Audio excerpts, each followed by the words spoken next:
وَمَن يَتَوَكَّلْ عَلَى اللَّهِ فَهُوَ حَسْبُهُ، اور جو اللہ پر بھروسہ کرے اللہ اس کے لیے کافی ہو جاتا ہے، اس کی ضروریات کا وہ خود کفیل ہوتا ہے، اور اس کے کام اس کے ذمہ کرم پہ ہوتے ہیں، کو ہو کے دیکھے اس کا۔ تو جو اللہ سے ڈرے اللہ اس کے لیے راستے بناتا ہے۔ حضرت عوف بن مالک رضی اللہ تعالی عنہ الاشجعی حضور کی خدمت میں حاضر ہوئے اور عرض گزار ہوئے کہ میرا بیٹا سالم مشرکین کی قید میں ہے اور میں فاقوں کی حالت میں ہوں، تو فرمایا آل محمد کے پاس ایک سیر جو ہیں، بس اس کے علاوہ ہمارے پاس بھی کھانے کے لیے دنیاوی اسباب نہیں ہیں۔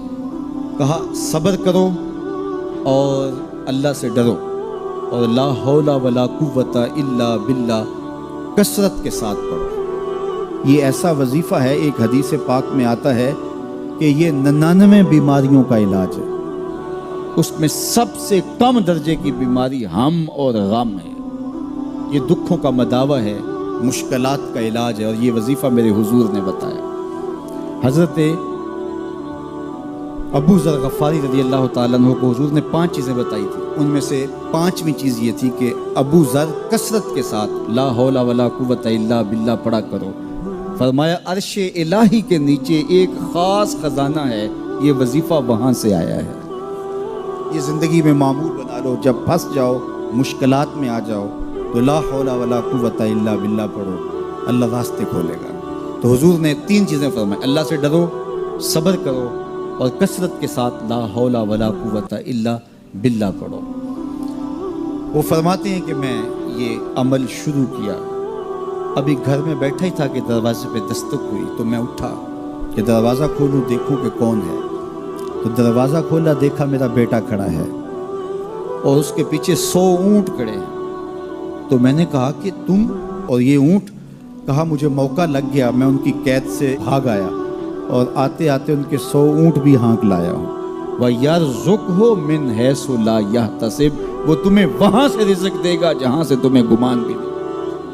اس کے ہو کے تو دیکھو، اللہ اکبر، اللہ کے ہو جاؤ تو پھر وہ تمہاری ضرورتوں کا کفیل ہو جائے گا۔ فرمایا حضرت عبداللہ ابن مسعود رضی اللہ تعالیٰ عنہ نے کہ کسی شخص کو فقر و فاقہ آ جائے تو وہ لوگوں کو بتائے کہ میں آج کل بڑے مشکل حالات میں ہوں، ہر وقت لوگوں کو بتاتا رہے تو اس کی مشکل بڑھے گی، اس کی مشکلیں آسان نہیں ہوں گی اس طرح۔ اور اگر وہ اپنی اس مشکل کو کسی سے شیئر نہ کرے بلکہ مصلی بچھا کے اپنے رب سے کہے کہ مالک فقر و فاقہ آ گیا ہے اور اس کا علاج تیرے پاس ہے، اس مرض کا مداوع تیرے پاس ہے۔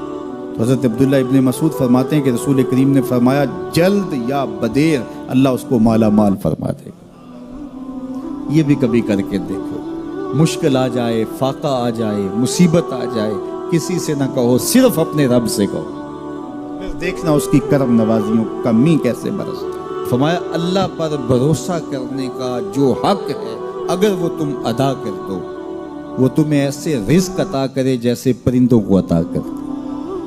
ہم تو دکان پہ جانا ہوتا ہے، فیکٹری میں جانا ہوتا ہے، ہم اپنے کاروبار پہ جانا ہوتا ہے، نوکری پہ جانا ہوتا ہے، مزدوری پہ جانا ہوتا ہے، ہمیں پتہ ہے کہاں آج صبح جانا ہے، لیکن پرندوں کو کوئی پتہ نہیں ہوتا کہاں جانا ہے، راس المال بھی نہیں ہوتا، لیکن صبح نکلتے ہیں، شام کو کبھی بھی خالی پیٹ نہیں آئے۔ بن توکل پنچھی اڑ دے، خرچ نہ پلے زیرا ہو۔ گھر سے خالی پیٹ نکلتے ہیں، جب واپس آتے ہیں تو پیٹ بھرے ہوئے ہوتے ہیں، اور پھر جو ان کی ضرورت ہوتی ہے اللہ وہ ساری ضرورتیں پوری کرتا ہے، جو ضرورت ان کی ہوتی ہے۔ یہ شیر کتنا گوشت کھاتا ہے اللہ روز اسے دیتا ہے۔ یہ ہنس روزانہ سچے موتی کھاتے ہیں، اور آپ مارکیٹ میں لینے جائیں لاکھوں روپے لگا کے تولے ماشے کے حساب سے آپ خریدتے ہیں، پھر بھی آپ کو یقین نہیں ہوتا کہ یہ سچے ہیں یا 2 نمبر ہے۔ اور ہنس دنیا پہ کروڑوں جانور پائے جاتے ہیں، روز کھاتے ہیں، صبح بھی، شام بھی، دوپہر بھی، پیٹ بھر کے کھاتے ہیں، اللہ روز انہیں عطا کر۔ کہا اس پہ بھروسہ تو کر کے دیکھو، وہ تمہاری ضرورتوں کا کفیل ہوگا، اس پہ بھروسہ کرو گے وہ تمہیں وہاں سے دے گا جہاں تجھے گمان بھی نہیں ہوگا۔ ارشاد فرمایا جو اللہ سے ڈرے اللہ اس کے لیے راستے کھول دیتا ہے، اور اللہ اس کو وہاں سے دیتا ہے جہاں سے اسے گمان بھی نہیں ہوتا۔